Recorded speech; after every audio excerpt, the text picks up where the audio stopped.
सिंहासन का निर्माण शाहजहां ने कराया था। शाहजहां मुगल सम्राट का 5वां या 6ठा सम्राट था।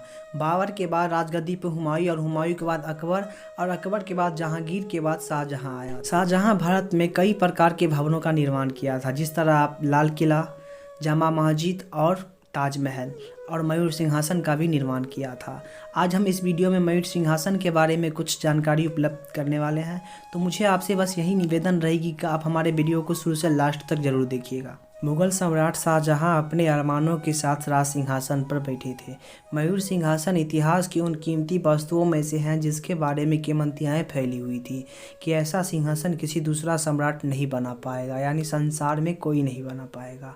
आखिर क्या था इस सिंहासन में, हीरे जवाहरात या कोई खजाना? यह प्रमाणित करना थोड़ा मुश्किल है कि मयूर सिंहासन का वास्तविक निर्माता कौन था, लेकिन जैसा कि मुगल इतिहासकारों की परंपरा रही है कि जबरन करवाई हुई वस्तु में मनमाफिक परिवर्तन करके उसे अपनी कृति बताते कि जैसा कि ताजमहल के साथ हुआ, वैसा ही हुआ मयूर सिंहासन के साथ भी। इतिहास की पुस्तकों से लेके इंटरनेट तक हर जगह यही जानकारी उपलब्ध मिलती है कि सल्तनत में अमन और चैन कायम होने के बाद मुगल बादशाह शाहजहां ने मयूर सिंहासन यानी तख्ते ताऊत का निर्माण कराया था।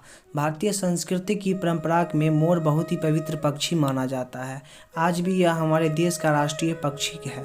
यह स्कंद भगवान का वाहन भी है। इस सिंहासन का निर्माण भी इस प्रकार किया गया था कि वो सिंहासन के नीचे थोड़ा पीछे की ओर 2 मोर और आगे बाजुओं पर 2 अति सुंदर मोर अपनी चोंच में रंग बिरंगे झिलझिली करती मोतियों की लड़ी को दबाए हुए अपने पंख फैलाते हुए इस प्रकार दिखाई देते थे मानो कि यह मोर ही सिंहासन का वाहन हो। इसीलिए इसका नाम मयूर सिंहासन पड़ा था। इसके अलावा मुगल बादशाहों के काल में आम जनता की स्थिति बहुत ही दयनीय थी, विशेष रूप से हिंदुओं की, जिन्हें जजिया कर भी देना पड़ता था। जिज्ञासु पाठक अधिक जानकारी के लिए स्वर्गीय श्री पुरुषोत्तम नागेश ओक जी की पुस्तक भारत में मुस्लिम सुल्तान में आप पढ़ सकते हैं, जिन्होंने पूरे प्रमाण के साथ वामपंथी इतिहासकारों का कच्चा चिट्ठा खोल दिया। यह पुस्तक इंटरनेट पर इन-बुक के रूप में भी उपलब्ध है। मुगल काल में हिंदू जो ऐसी कलाओं के जानकर एवं संरक्षण थे, बहुत ही दर्दनीय अवस्था में थे, इसीलिए उसने भी मुगल काल में इस प्रकार की कारीगरी की उम्मीद करना थोड़ा कठिन है। यह मयूर सिंहासन भी पहले आगरा के लाल कोट यानी लाल किले में उपस्थित था, जिसे मुगल बादशाह ने जबरन हथिया लिया था। अपनी ताजपोशी के कुछ ही समय बाद शाहजहां ने मयूर सिंहासन को आगरा में मंगवा लिया था। मयूर सिंहासन, यह सिंहासन 13 गज लंबा, 3 गज चौड़ा और 5 गज ऊंचा था। पाठक गण अनुमान लगा सकते हैं कि यह कितना विशाल कायम रहा होगा। यह सिंहासन उस समय के हिसाब में 12 करोड़ के केवल रत्न जड़े थे।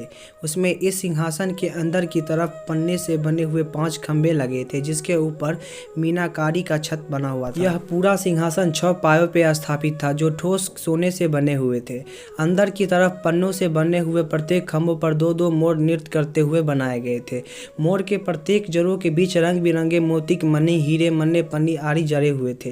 एक एक पेड़ का भी चित्र दिखाई पड़ता था। बैठने के स्थान पर पहुंचने के लिए 3 रत्न जड़ित सीढ़ियों से चढ़ना पड़ता था।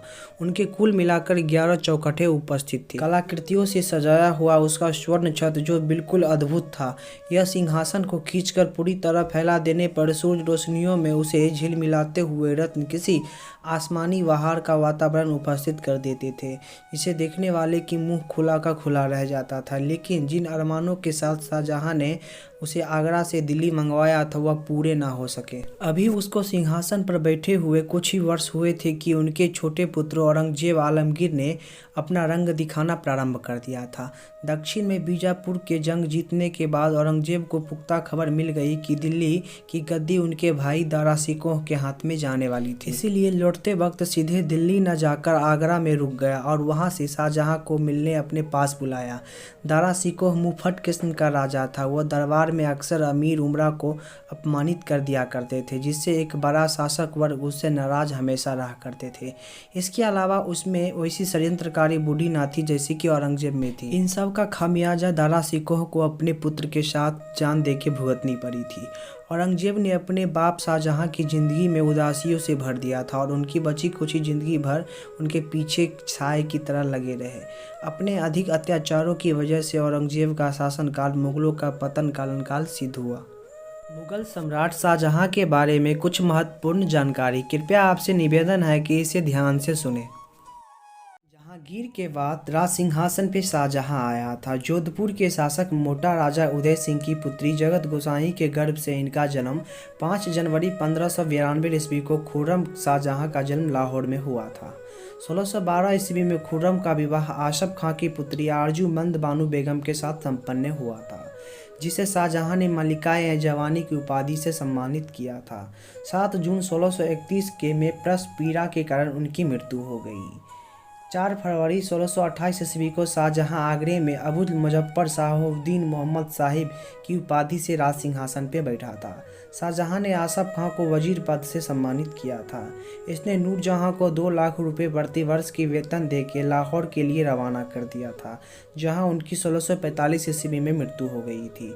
शाहजहां अपनी बेगम मुमताज़ महल की याद में ताजमहल का निर्माण उनकी कब्र के ऊपर किया था, जो कि पूरे विश्व में आज प्रसिद्ध है। शाहजहां के बारे में बस यहीं तक। अगर आप शाहजहां के बारे में कुछ अधिक जानना चाहते हैं तो पीछे कुछ हम वीडियो अपलोड कर चुके हैं, तो आप उसमें जाके शाहजहां के बारे में खोज सकते हैं और विस्तार से जानकारी प्राप्त कर सकते हैं।